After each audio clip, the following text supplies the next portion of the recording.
Hari ini saya akan berbicara tentang uang dan hati, sebab ini hal yang penting karena setiap hari kebanyakan waktu kita dihabiskan untuk berurusan dengan uang. Tapi seringkali kita nggak tahu cara mengelolanya dengan baik. Kita nggak tahu mengelola hati kita dengan baik. Banyak orang terjerumus, banyak orang tersesat, banyak orang hatinya nempel kepada uang.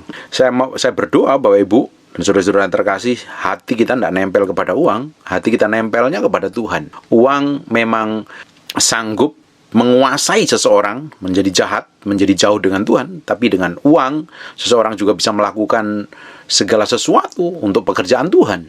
Yang jadi masalahnya, kita harus mengelola hati kita dengan baik. Matius 6 ayat 21, karena di mana hartamu berada, di situ juga hatimu berada. Di Lukas pasal 12 ayat 34 juga ngomong yang sama. Karena di mana hartamu berada, di situ juga hatimu berada. Hati kita hari ini nempelnya kemana?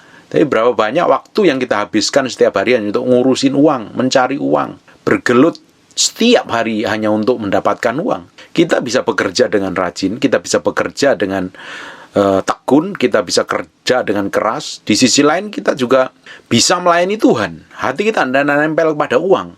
Uang yang harusnya bekerja. Uang harusnya bekerja untuk kita. Uang adalah tuan yang jahat. Dia akan berkuasa, ngontrol, mengendalikan, bahkan dia benar-benar menjadikan orang itu jadi budak. Dia akan kalau uang itu menjadi tuan, dia akan begitu jahat. Dia akan menguasai begitu rupa. Tapi ketika uang ini menjadi hamba, dia adalah hamba yang baik. Dia hamba yang bekerja buat tuannya, dia hamba yang bisa mencukupi kebutuhan tuannya. Sekarang yang jadi masalahnya, uang itu kita tempatkan di mana di dalam hati kita. Banyak orang tidak sadar uang yang menjadi uang utama dan terutama bukan Tuhan lagi, bukan tujuan Tuhan, tapi uang dan hati yang nempel kepada uang itu sangat sangat berbahaya sekali. Bapak Ibu, uang itu tidak jahat sebenarnya. Yang jahat adalah hati kita yang nempel kepada uang. Kalau didapatin hati kita ini nempelnya kepada uang, bukan nempel kepada Tuhan, ujungnya akan mencelakakan kita. Berapa banyak hamba-hamba Tuhan yang melihat kemuliaan Tuhan, hadirat Tuhan, pelayanan yang luar biasa jatuh karena uang. Bahkan di zaman modern hari ini, banyak hamba-hamba Tuhan yang kelihatannya pelayanan, kelihatannya kudus, kelihatannya suci, kelihatannya melayani dengan Tuhan, tapi banyak sekali terjerat dan jatuh kepada uang. Bahkan hari ini lagi ngetren. Orang yang ngomong rohani ternyata ngambil keuntungan dari semua pengikutnya untuk didapatin uangnya. Nah, kita harus tahu menempatkan hati kita itu yang tepat di hadapan Tuhan. Banyak hamba Tuhan jatuh karena uang. Karena hamba Tuhan itu jatuh dalam dosa perzinahan, itu mudah dikenali, mudah kelihatan sekali. Jatuh dalam dosa perzinahan, jatuh dalam dosa moral itu orang udah tahu, pasti kelihatan sekali. Tetapi kalau orang hatinya cintakan uang, hatinya nempel kepada uang, itu susah sekali loh. Bahkan ada hamba-hambaan tertentu hanya mendekatin orang-orang kaya untuk tujuan tertentu. Bahkan mengangkat, tidak dipungkiri ini, udah jadi rahasia umum di gereja. Bahkan orang-orang kaya diikat dengan pelayanan, disuruh pelayanan. Kalau orang kaya pelayanan, salah apa enggak? Enggak salah. Tapi yang jadi masalahnya ketika hamba Tuhan itu mengangkat orang kaya dengan maksud dan motif tertentu. Mengikat orang kaya supaya tidak pergi kemana-mana, supaya dia bergereja lokal di situ dan persembahannya ke situ. Itu yang jahat di mata Tuhan. Kalau orang kaya melayani, banyak hamba-hamba Tuhan yang kaya. Semua tokoh di Alkitab tuh kaya-kaya, tuh Abraham kaya. Bahkan di zamannya Yesus ada perempuan-perempuan yang melayani bersama dengan kekayaannya. Kalau Bapak Ibu coba buka sebentar di kitab Lukas pasal yang ke-8. Ayat yang ketiga, Yohana, istri Kusa, bendahara Herodes, Susana dan banyak perempuan lain, perempuan ini melayani rombongan itu dan dengan kekayaan mereka ini melayani Yesus dengan kekayaannya loh. Orang kaya melayani Tuhan tuh nggak salah, harus semua kita harus melayani Tuhan. Apalagi orang yang kaya, kalau hatinya nempelnya tidak ke uang, nempelnya ke Tuhan, dia pakai uang itu untuk melayani pekerjaan Tuhan. Bisa memberi makan orang banyak, menjadi berkat buat gereja-gereja yang kekurangan, menjadi berkat hamba-hamba Tuhan yang kekurangan. Tapi ada hamba-hamba Tuhan yang begitu tamak dengan uang, mereka fokusnya memperbesar jemaat, tujuannya supaya persembahannya besar. Itu yang jahat di mata Tuhan. Atau ngikat orang-orang kaya dengan maksud dan tujuan yang tersembunyi, tujuannya adalah uang. Kalau saya ngomong tentang uang, Saya nggak pingin ke ambil uang Bapak Ibu. Kalau saya ngomong tentang menabur, Bapak Ibu nggak perlu nabur di saya. Bapak Ibu bisa nabur dimanapun. Bapak Ibu diberkati, dengar firman diberkati, tabur di sana. Dimanapun, di gereja lokal Anda, di tempat dimanapun yang Tuhan gerakkan buat hatimu. Saya nggak mendorong orang untuk nabur ke saya. Saya mendorong semua orang harus dekat dengan Tuhan dan mencintai Tuhan. Hatinya nempel kepada Tuhan, bukan nempel kepada uang. Tapi banyak orang, banyak hamba Tuhan, tidak dipungkiri nih, saya ngomong, dimusuhin pendeta lain ya puji Tuhan. Banyak hamba Tuhan, dengan mata kepala saya sendiri, saya ngelihat banyak hamba Tuhan yang mata duitan kok. Banyak hamba Tuhan yang tujuannya melayani hanya untuk uang, supaya dapat pensiun masa tua nanti, supaya gerejanya besar, persembahannya besar, perpuluhannya dikantongi sendiri untuk kebutuhan sendiri, tanpa dibalikkan untuk kebutuhan jemaat. Banyak yang melayani seperti itu. Tapi banyak juga hamba-hamba Tuhan yang murni. Saya kenal teman-teman saya, hamba Tuhan murni itu banyak sekali. Yang mereka melayani dengan murni, dengan ketulusan hati itu banyak sekali. Mereka yang benar-benar pingin melayani, tujuannya untuk nama Tuhan dipermuliakan dan orang diubahkan menjadi dekat dengan Tuhan. Toh kalau ada berkat, itu adalah efek dari berkat Tuhan yang Tuhan sediakan. Ya, tapi fokusnya bukan kepada berkat. Tapi saya percaya bahwa Ibu, kalau saya ngomong tentang uang ini menjadi sensitif loh. Kenapa? Hari ini kan banyak orang jatuh karena uang. Banyak hamba Tuhan, bahkan banyak tokoh-tokoh rohani jatuh karena uang kok. Kalau kita ngomong perkara rohani, harusnya hati kita itu pure dan murni. Dan ini tidak gampang.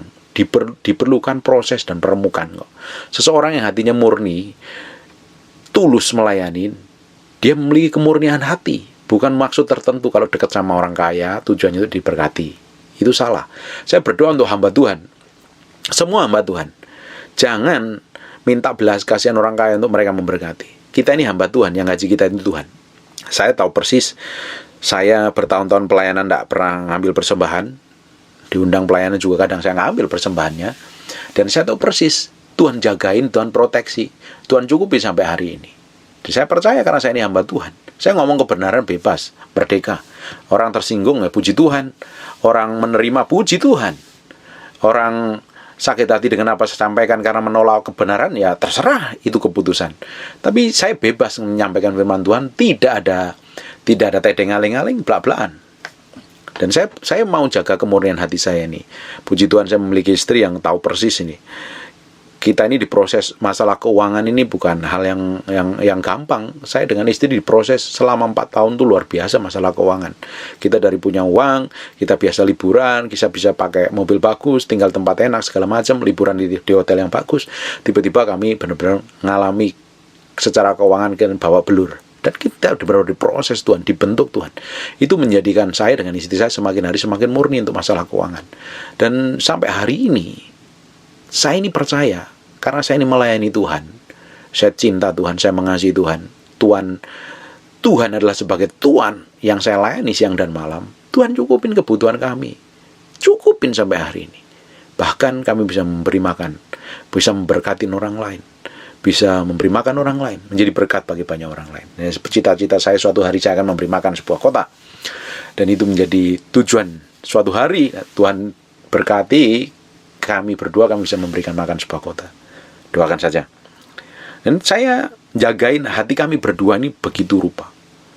Jangan sampai hati saya ini nempel kepada berkat. Jangan sampai saya ini jadi hamba Tuhan yang tamak. Tujuannya hanya untuk kepentingan diri sendiri. Tujuannya untuk diri sendiri. Saya jagain hati itu.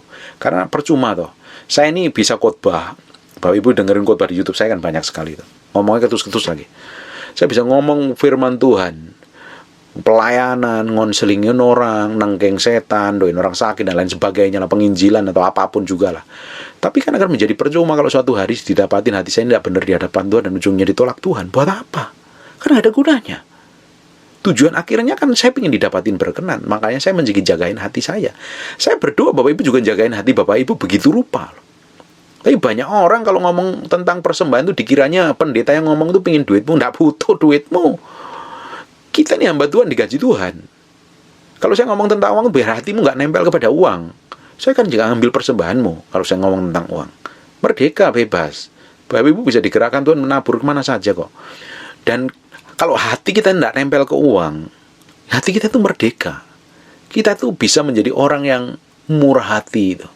Karena kita tahu bahwa kita ini diberkatin Tuhan, pekerjaan kita, usaha kita, pekerjaan tangan kita ini diberkatin Tuhan.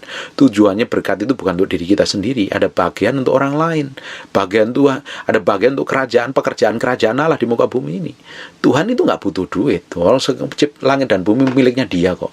Di surga pun lantainya ada emas kok. Mana butuh sih duit yang recehan yang kamu miliki hari ini? Tuhan nggak butuh. Pekerjaan Tuhan yang butuh uangmu. Pelayanan pekerjaan hamba Tuhan butuh uang persembahanmu. Tapi yang jadi masalahnya, kita ini memberi persembahan benar-benar karena mengasihi Tuhan apa karena yang lain. Jangan ngasih persembahan kepada pekerjaan Tuhan dengan judi seperti yang pendeta ajarkan. Kalau kamu hari mempersembahkan hari ini, kamu akan menuai 300 kali ganda.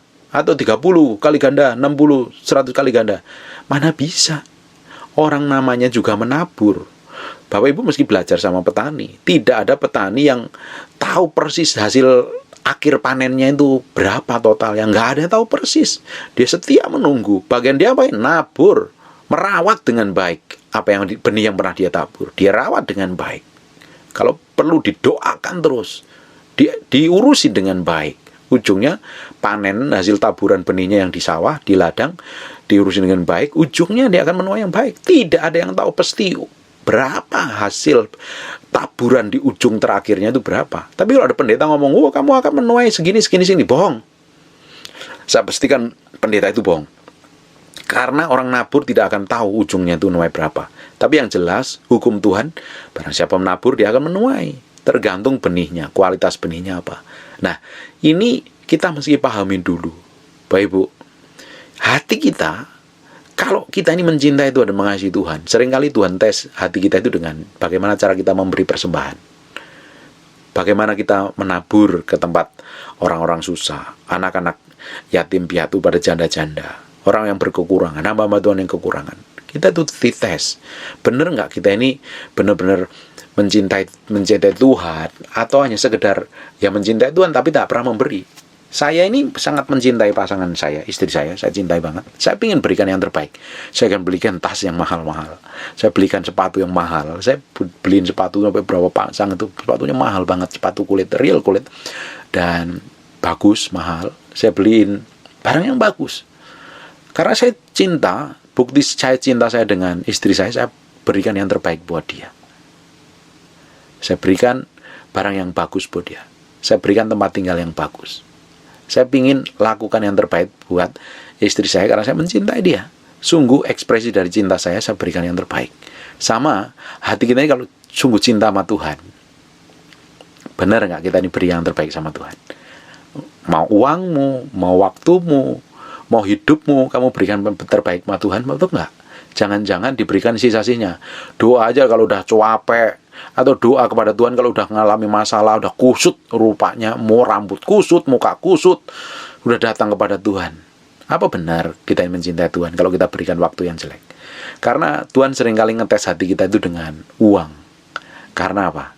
Saingannya Tuhan hari ini bukan setan, bukan iblis.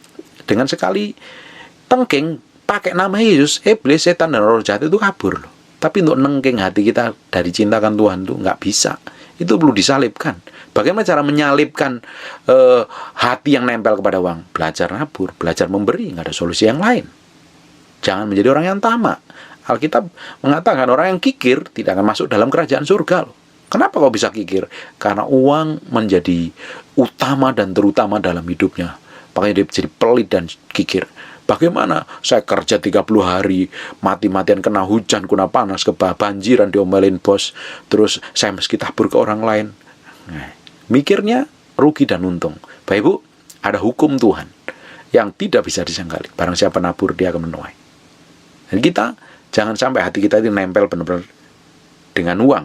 Hari ini kita coba belajar di 2 Raja-Raja pasal yang kelima, ayat 19-27, ayatnya banyak sekali. Maka berkata Elisa kepadanya, pergilah dengan selamat. Setelah ini Naaman setelah mengalami disembuhkan oleh Elisa. Setelah Naaman berjalan tidak berapa jauh daripadanya, berpikirlah Gehazi. Ini Gehazi ini adalah bujangnya Elisa.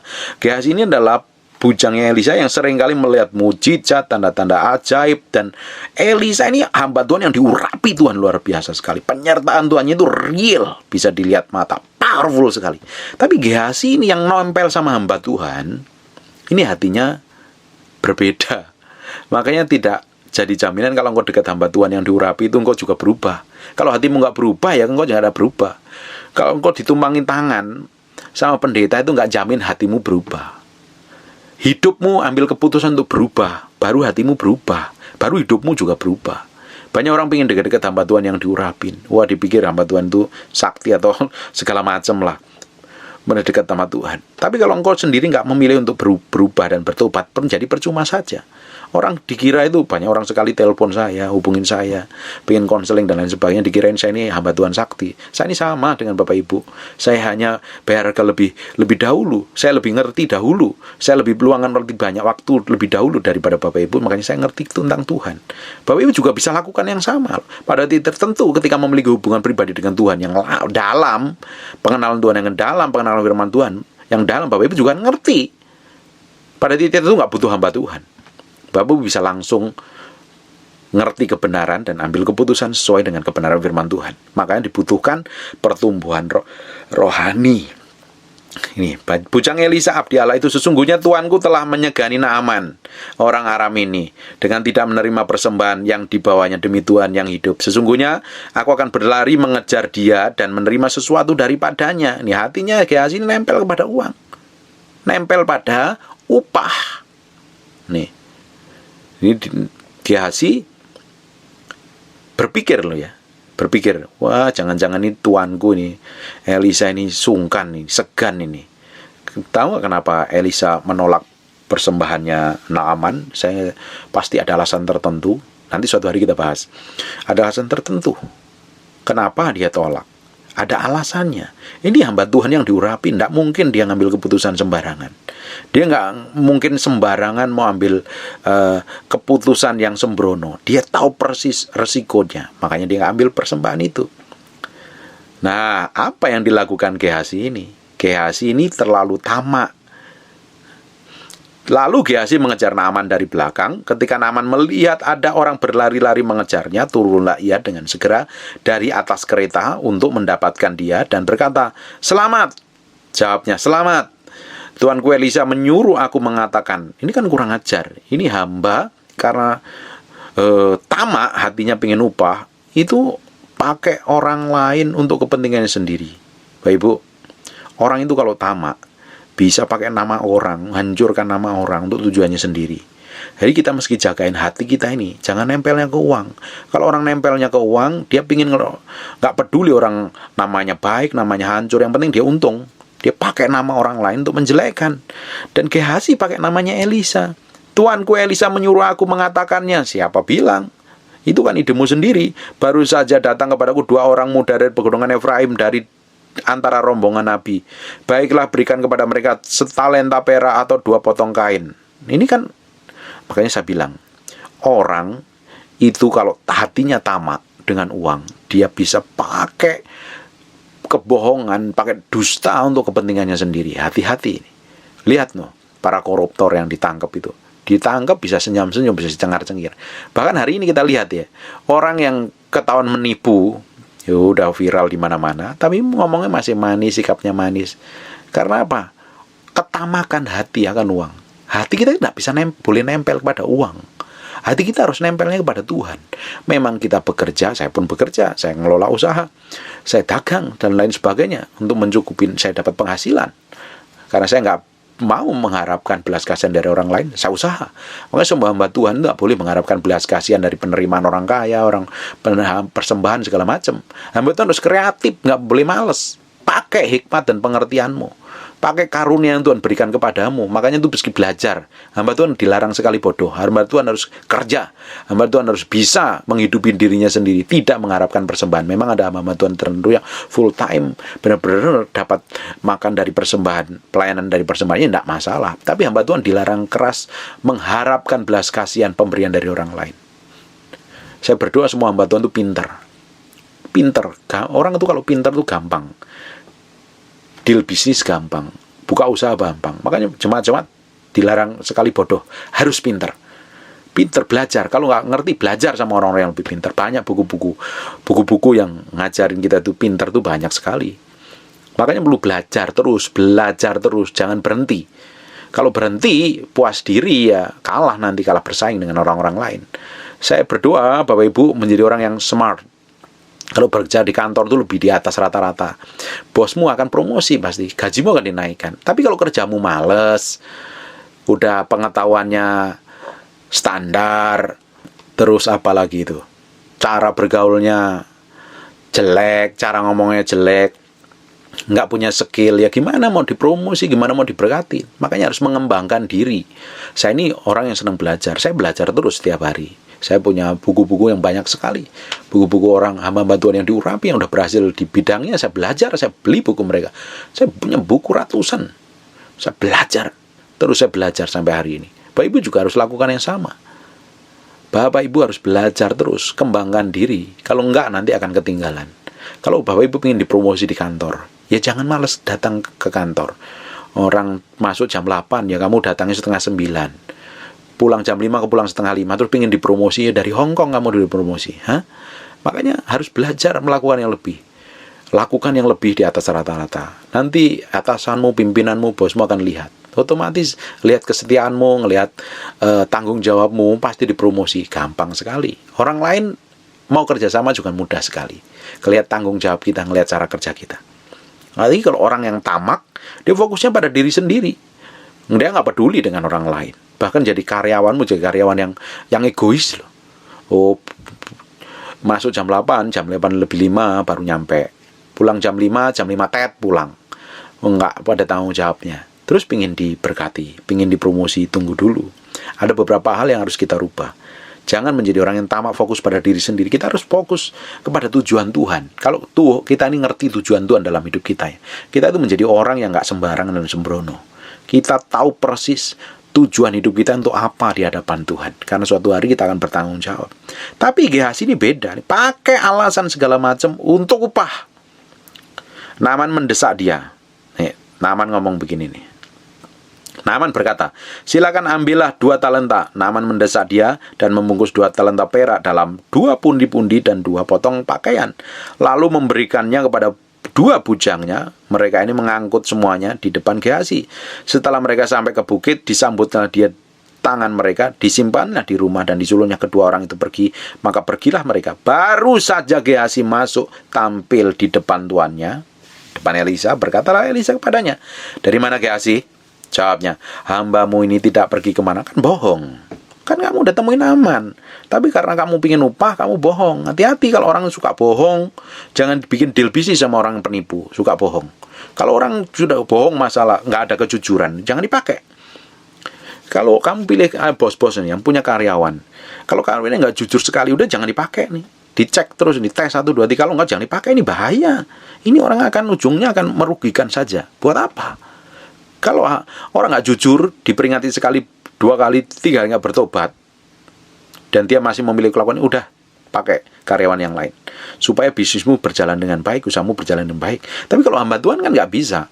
Orang nggak jujur, sekali 2 jujur, 3 ketemu orang nggak jujur, ya jemaat nggak jujur gitu. Ya kita kan harus bimbing sampai dia berubah. Kalau nggak berubah ya kita doain. Hamba Tuhan kan nggak boleh seperti kita kelola perusahaan. Kalau perusahaan ya kita harus kelola dengan baik, dengan bijaksana. Kalau kita ini hamba Tuhan seringkali ngonselingin jemaat-jemaat yang nggak jujur ya, terus pingin dikepret juga. Kadang tuh saya gedek juga ngeliat jemaat-jemaat kalau dikonselingin tuh bulet aja. Nggak mau konseling itu ngomongnya bulet aja, nggak pada tempatnya. Baru saya bilang, ngomong jujur. Kalau kamu jujur, Tuhan akan pulihkan. Kalau kamu bohong ya kamu pulihkan, percuma saja. Jangan temuin saya sampai kamu ambil keputusan yang benar. Seringkali saya ngomong begitu. Saya ini bukan konselor yang baik. Perlu belajar sih menjadi orang yang seperti gembala. Karena saya ini bukan seperti gembala-gembala biasanya. Doain saja.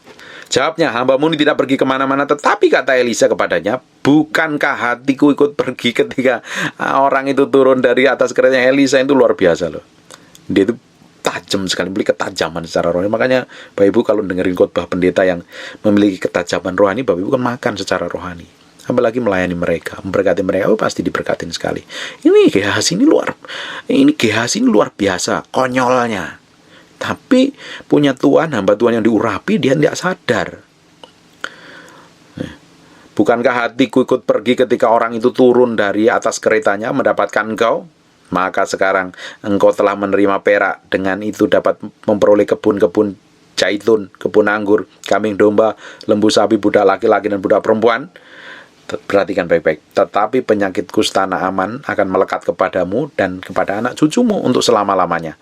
Kutuk, langsung keluar lagi Gehazi di depan dengan kena kusta putih seperti salju. Saya nggak tahu kenapa si Elisa menolak persembahannya Naaman. Kan kita sendiri tidak tahu. Mungkin Elisa juga tahu uang hasilnya yang Naaman terima, dapatkan. Nggak tahu, mungkin dari jarahan perang dengan berbuat keji dan jahat dan melakukan kejahatan-kejahatan yang lain. Makanya tidak heran dia kena kusta. Makanya ketika dia nggak menerima dan Gehazi yang ambil persembahannya, ujungnya apa? Gehazi kena kusta. Kita nggak pernah tahu berkat yang diterima seseorang itu dari mana. Tapi kita mesti tanya Tuhan. Jadi orang yang serakah. Jangan ngambil berkat orang tanpa kita tanggung jawab. Memiliki tanggung jawab. Kita pakai uang orang, nggak mau mengembalikan dan lain sebagainya. Nggak ada tanggung jawabnya sama sekali. Kita mesti tahu diri mengelola uang yang dipercayakan kepada kita itu dengan baik. Jangan jadi orang yang tamak dan serakah. Hati-hati ini. Di ujungnya apa? Gehazi menerima kustanya Naaman yang sembuhkan nempel ke dia. Akhirnya hal yang mengerikan. Hati-hati dengan ketamakan ini. Di dalam Tuhan kelihatannya itu masalah ini ya orang bisa ngalami semua lah, nggak terlalu pelik, nggak terlalu rumit. Ternyata masalah uang ini urusannya rumit dengan hati kita. Kita makasih jagain hati kita ini jangan nempel pada uang. Sekarang kita lihat orang kedua. Buka bentar di Yosua pasal yang ke-1. Yosua pasal yang ke-7 ayat pertama. Tetapi orang Israel berubah setia dengan mengambil barang-barang yang dikhususkan karena Akan bin Karmi bin Sabdi bin Zerah dari suku Yehuda mengambil sesuatu barang yang dikhususkan itu, lalu bangkitlah murka Tuhan kepada Israel. Ini juga orang serakah. Tuhan ngomong jangan ambil, musnahkan semuanya. Tapi hatinya nempel kepada uang. Yosua 7 ayat 10-12. Lalu berfirmanlah Tuhan kepada Yosua, bangunlah, mengapa engkau sujud demikian? Orang Israel telah berbuat dosa. Mereka melanggar perjanjianku dan kuperintahkan kepada mereka. Mereka mengambil sesuatu dari barang-barang yang dikhususkan itu. Mereka mencurinya dan mereka menyembunyikannya dan mereka menaruhnya di antara barang-barangnya. Sebab itu orang Israel tidak dapat bertahan menghadapi musuh. Mereka membelakangi musuhnya sebab mereka itu pun dikhususkan untuk ditumpas. Aku tidak akan menyertai kamu lagi jika barang-barang yang dikhususkan itu tidak kamu punahkan dari tengah-tengahmu. Ini luar biasa sekali.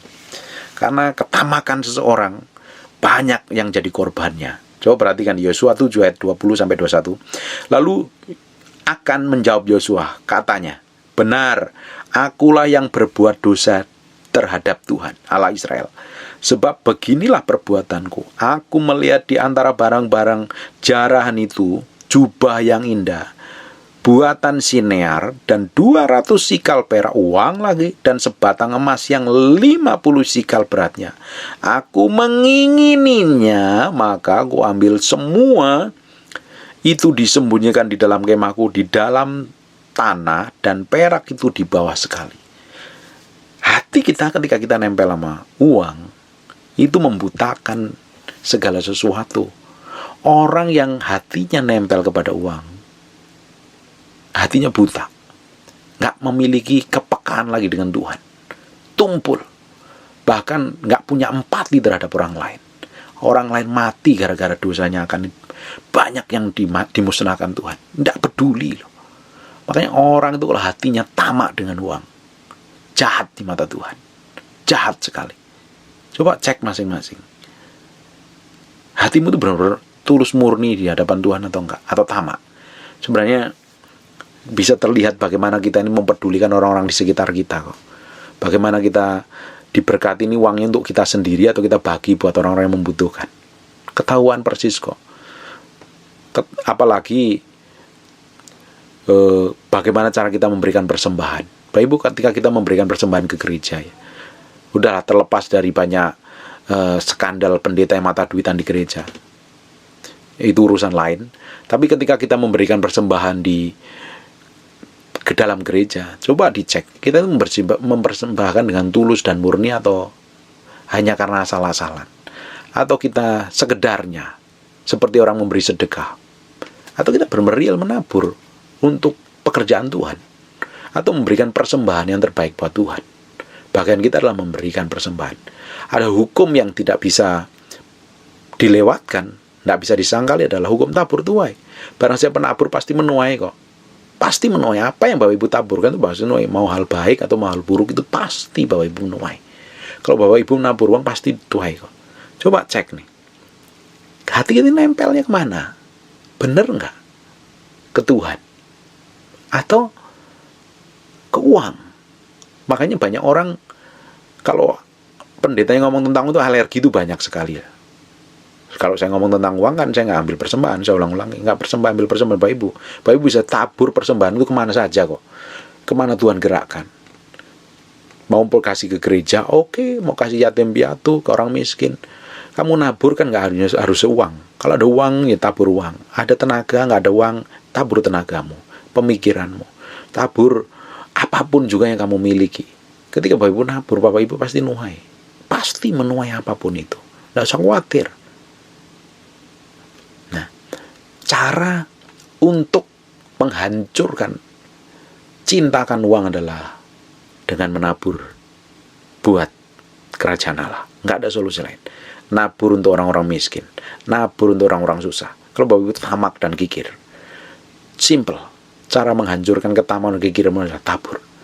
Kami dalam masa-masa COVID di awal-awal itu, kami memang dapat berkat lumayan gede di awal-awalnya, tapi kami memiliki kebutuhan yang gede karena usaha kami waktu itu lagi goncang, lagi kacau. Dalam kondisi kami terus COVID kan, hampir 2 tahun sampai hari ini, udah 2 tahun malahan. Di tahun pertama itu kami benar-benar hidup sederhana, keuangan kami nggak ngalami kelimpahan, bahkan cenderung pas-pasan. Tapi kami sering pakai uang untuk nabur, untuk orang-orang susah. Kami memberi orang susah. Kami memberi benar-benar waktu kami kekurangan. Dan justru hari ini kami menikmati berkat itu. Berkat itu benar-benar luar biasa. Tuhan berkatin kami. Saya percaya untuk menghancurkan rasa tamak kita, keinginan kita, keserakahan kita akan uang dengan memberi.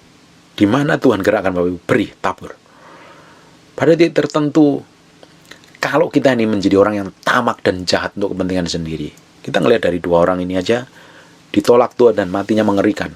Belum ada lagi Nabi, hamba Tuhan Bileam, belum lagi anak-anaknya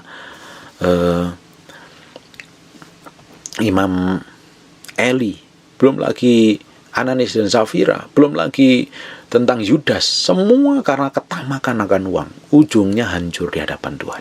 Hari ini masih ada kesempatan. Bapak Ibu mendengarkan firman hari ini, masih ada kesempatan untuk berubah. Jangan tamak, jangan hatimu nempel kepada uang.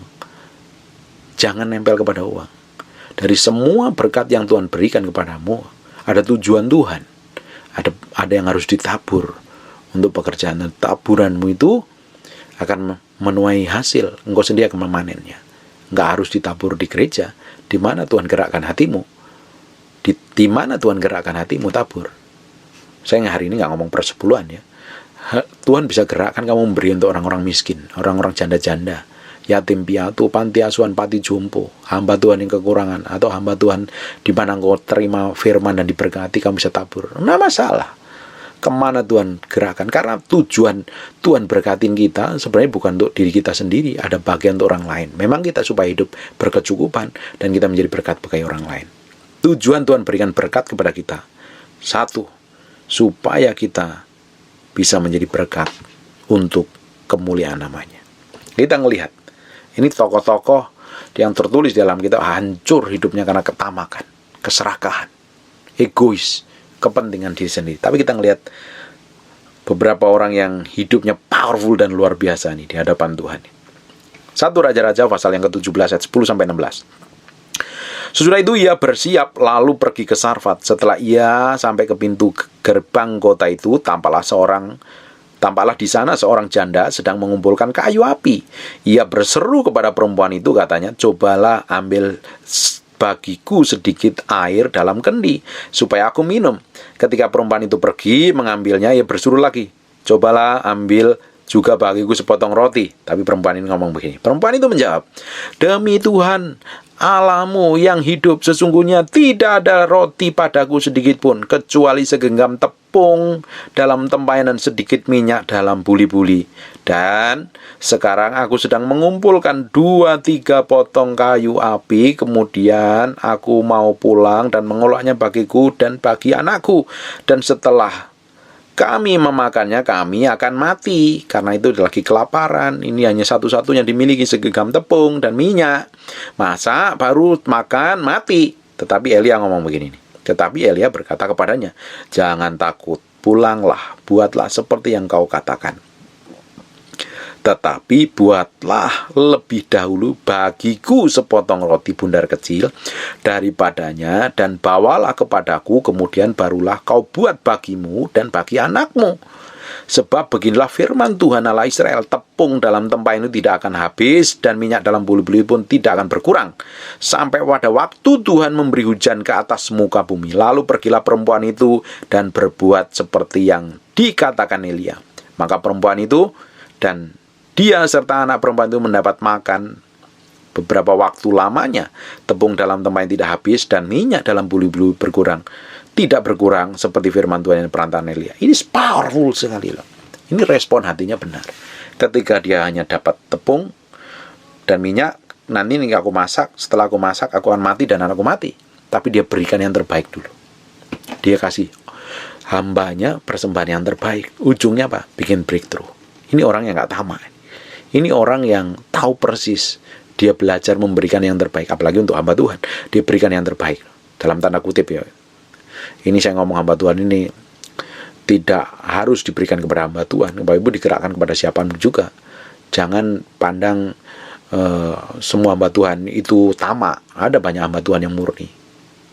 Jangan seperti Elia, "Wah, hanya aku saja yang nyembah Tuhan, yang lain tidak setia kepadamu." Ternyata Tuhan berikan 7.000 orang yang kakinya gak nyembah Baal, yang setia kepada Tuhan. Jadi jangan merasa hamba Tuhan, semua hamba Tuhan itu mata duitan. Banyak hamba Tuhan yang murni. Saya tahu persis, banyak hamba Tuhan murni. Hamba Tuhan yang sekarang ini, yang tulus murni melayani Tuhan itu banyak. Yang muda-muda, lebih diurapi, lebih power dan melayani Tuhan itu banyak sekali. Memiliki kesetiaan.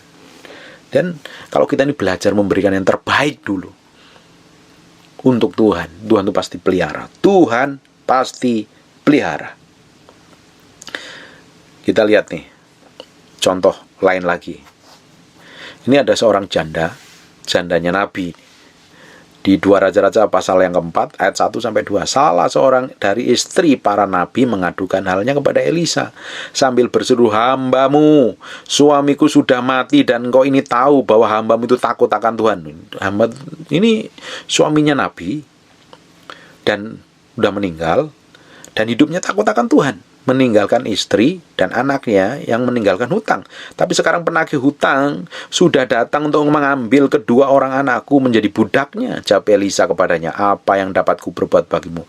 Beritahukanlah kepadaku apa yang kau punya di rumah ini." Berkatalah perempuan itu, "Hambamu ini tidak punya sesuatu apapun di rumah kecuali sebuah buli-buli berisi minyak." Ujungnya bikin breakthrough, Tuhan bikin terobosan, dan minyak itu dituangkan sampai bisa dijual dan mencukupi kebutuhannya.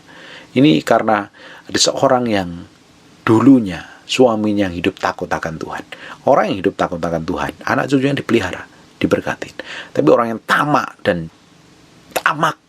dan rakus dan serakah, bahkan anak cucunya seperti anak cucunya Gehazi kena kusta. Jadi kita harus, hati kita itu nempelnya kemana hari ini? Hatimu nempel kemana? Mau nempel ke berkat Tuhan atau ke pribadi Tuhan? Makanya jangan percaya dengan hamba Tuhan yang ngomong begini ya, "Kamu nanti kalau nabur sepeda motor, kamu akan menuai mobil." Bohong, palsu itu. Melu pikir judi. Dipikir seperti apa itu namanya, judi kopro atau judi apa itu, atau SDSB di zaman dahulu. Nggak ada seperti itu. Nanti kalau kamu nabur, kamu akan diberkati 30, 60, 100 kali ganda. Udah pasti itu hamba Tuhan punya motif yang nggak benar. Karena banyak hamba Tuhan sekarang ini punya motif yang nggak benar. Ngomong tentang Tuhan, pakai nama Tuhan, jual nama Tuhan untuk kepentingannya sendiri. Banyak ini nggak di kalangan orang percaya saja. Banyak orang pakai nama Tuhan untuk jual diri untuk makan sehari-hari. Nah, Bapak Ibu meski peka sekali, kan sekarang ini era yang digital, Bapak bisa dengar khotbah di mana-mana, di YouTube, di semua platform media sosial tuh ada posting. Hati-hati dengerin nama Tuhan. Cari hamba Tuhan yang murni, dengerin apa yang disampaikan, dengerin kehidupannya, lihat hidupnya. Kalau nggak tahu ya perhatikan. Orang kan Bapak Ibu tahu taruh kepekaan ini hamba Tuhan yang murni apa tidak. Kalau hamba Tuhan tidak murni, tujuannya memberitakan firman itu tujuannya untuk uang, atau ambil persembahan Bapak Ibu dengan maksud-maksud tertentu, dengan manipulasi dan lain sebagainya. Banyak yang kayak begini. Nggak usah dengerin orang kayak begitu. Dengerin hamba Tuhan yang murni. Orang akan kelihatan kok. Dari semua apa yang kita kerjakan, apa yang kita lakukan suatu hari akan kelihatan persis. Ujungnya apa? Motivasinya apa? Orang itu bisa, hamba Tuhan bisa pakai nama Tuhan, pakai nama Tuhan, pakai nama pekerjaan Tuhan, pelayanan Tuhan, dan tujuannya untuk diri sendiri itu banyak loh. Hati-hati loh. Suatu hari jangan sampai malah ditolak Tuhan. Kita ditolak Tuhan. Karena kita pakai nama Tuhan untuk kepentingan kita sendiri. Kan lagi ngetren nih, jual nama Tuhan untuk kepentingan sendiri. Merasa dirinya paling hebat. Untung Tuhan gak minta royalti. Udah pakai nama Tuhan, sumbernya dia, gak kasih royalti lagi. Sombong dan angkuh dan belagu, tamak lagi. Untung Tuhan itu baik. Untung Tuhan nggak terapkan copyright loh. Untung Tuhan itu penuh kemurahan. Kalau Tuhan terapkan copyright, semuanya kena copyright. Semuanya pakai nama Dia, sebut nama Dia. Untung Tuhan itu baik. Tapi banyak hamba-hamba Tuhan yang serakah dan tamak, tujuannya untuk diri sendiri. Hati-hati. Karena ini seringkali melenceng. Kalau orang jatuh dalam dosa perzinahan kelihatan. Tapi kalau orang tamak kan tidak kelihatan. Kamu bisa pakai nama Tuhan, pakai pelayanan nama Tuhan, pakai gelar dan lain sebagainya, mengatasnamakan Tuhan, tapi ternyata ngambil keuntungan diri sendiri. Hati-hati. Ujungnya suatu hari engkau akan bertanggung jawab di hadapan Tuhan. Jangan sampai hati kita itu nempel kepada uang. Biarkan uang itu menjadi hamba buat kita, bukan menjadi tuan. Kalau uang menjadi tuan, dia akan ngontrol dan mengendalikan. Dia akan membuat kita menjadi jahat. Ingat baik-baik. Saingannya Tuhan hari ini bukan roh jahat iblis dan Lucifer, atau antikris dan nabi palsu. Saingannya Tuhan yang nempel pada orang percaya adalah uang. Dan nyatanya hari ini banyak orang jempalitan karena uang. Kerja mati-matian dan lupa Tuhan karena uang. Stres dan babak belur karena uang.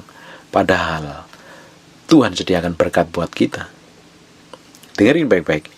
Banyak perempuan-perempuan kaya yang melayani Tuhan, rombongannya Yesus Kristus, dengan kekayaan mereka. Bapak Ibu mungkin nggak bisa khotbah, nggak bisa pelayanan, nggak bisa nginjil. Bapak bisa tabur pelayanan. Uang Ibu bisa pelayanan kemana-mana. Mungkin nggak bisa apa. Bapak Ibu bisa lakukan segala macam cara. Dengerin baik. Ketika janda ini berasosiasi dengan Elia, ujungnya dia terima berkat yang powerful. Tuhan bikin breakthrough dan terobosan. Kemana Bapak Ibu berasosiasi dengan orang-orang yang diurapin Tuhan, di situ benih yang Bapak Ibu tabur akan jadi berkat. Luar biasa sekali. Ketika janda ini memberikan yang terbaik kepada Elia, Tuhan bikin breakthrough dan terobosan. Di mana benih Bapak Ibu tabur, di mana tanah subur itu, di mana ada urapan ada. Benihmu kamu tabur di tempat air ada, firman ada, kehidupan ada, urapan ada. Pasti tumbuh dan jadi berkat bagi banyak orang. Saya berdoa hati kita ini nggak nempel kepada uang. tidak nempel kepada uang. Caranya simpel, tabur di mana Tuhan gerakkan hatimu. Jangan menjadi orang yang tamak. Jangan menjadi orang yang tamak. Simpel. Ingat hukum Tuhan. Tabur, maka engkau akan menuai. Enggak tabur, yang akan menuai. Simpel. Saya berdoa suatu hari kita sama-sama didapati menjadi orang yang didapati mengelola harta Tuhan dengan baik. Mengelola harta Tuhan dengan baik. Kita ini semuanya adalah pengelola, bukan pemilik. Hanya Tuhan percayakan berkat kepada kita. Kita kelola. Ketika Tuhan suruh ke sana, suruh ke sini. Karena kita ini pengelola yang baik. Kita ikutin Tuhan kita. Dan semakin kita bisa dipercaya mengelola, Tuhan akan tambahkan lebih besar lagi, lebih besar lagi, lebih besar. Saya percaya kok. Orang percaya itu nggak ada yang bakalan melarat, kekurangan, nggak bisa makan. Nggak mungkin kalau kita ini cinta Tuhan. Dan nggak mungkin seorang hamba Tuhan itu sampai kekurangan, kelaparan, keleleran, menderita, minta belas kasihan untuk makan. Nggak mungkin.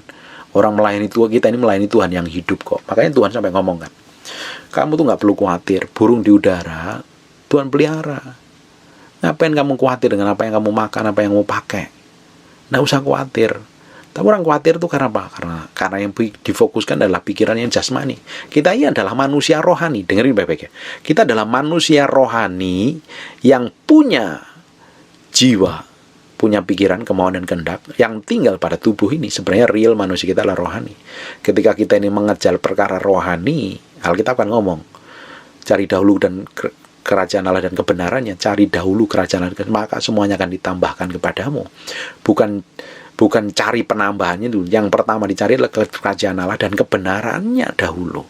Maka berkat itu ditambahkan kepadamu. Ada banyak orang yang hari ini ya, udah kerja mati-matian tapi masih pas-pasan. Sudah ngumpulin tapi masih kekurangan. Dengerin baik-baik. Lihat cara mengelolamu, cara mengelola hatimu dengan baik. Perhatikan cara mengelola keuanganmu dengan baik. Nah, mulai hari ini, minta hikmat menjadi pengelola yang baik untuk harta Tuhan. Mengelola hatimu yang baik, supaya Tuhan menjadi yang utama dan terutama, bukan uang. Saya percaya Tuhan akan campur tangan. Tuhan akan campur tangan. Saya berdoa, ada beberapa orang yang punya hutang. Coba cek nih, hari ini. Hatimu nempelnya kemana? Cara ngelola keuanganmu selama ini seperti apa? Minta Tuhan pulihkan. Tuhan akan pulihkan. Hutangmu akan diberesin Tuhan. Tuhan akan bikin breakthrough, terobosan. Tuhan akan buka pekerjaan yang baru, koneksi yang baru, dan Tuhan bikin perkara yang ajaib. Saya berdoa setelah saya sampaikan ini, suatu hari akan orang bersaksi, orang hidupnya dipakai Tuhan, dipulihkan Tuhan, diberkatin Tuhan, bahkan menjadi berkat bagi banyak orang. Amin. Saya berdoa. Sekarang saya mau berdoa buat Bapak Ibu. Bapak dalam nama Yesus mau berdoa untuk orang-orang yang masih hatinya nempel kepada Tuhan, ubah. Biar engkau sendiri yang nempel dalam pribadinya, kehendakmu, pribadimu. Berdoa orang yang kekurangan, bisnisnya hancur, Tuhan pulihkan, Tuhan breakthrough dan terobosan. Ketika beberapa orang yang memiliki hutang yang besar dan terjerat hutang, hambamu berdoa Tuhan bikin breakthrough, ubah hati mereka dahulu, supaya hatinya nggak nempel ke uang. Tuhan bikin terobosan, Tuhan buka jalan, Tuhan campur tangan secara ilahi. Tuhan campur tangan secara ilahi. Tuhan bikin perkara ilahi yang ajaib dan dahsyat buat semua orang yang mendengarkan firman ini. Tuhan bikin breakthrough dan terobosan. Jadikan menjadi hamba-hamba yang bisa setia dipercayakan berkat Tuhan. Amin. Dalam nama Yesus. Dalam nama Yesus. Haleluya. Amin. God bless you.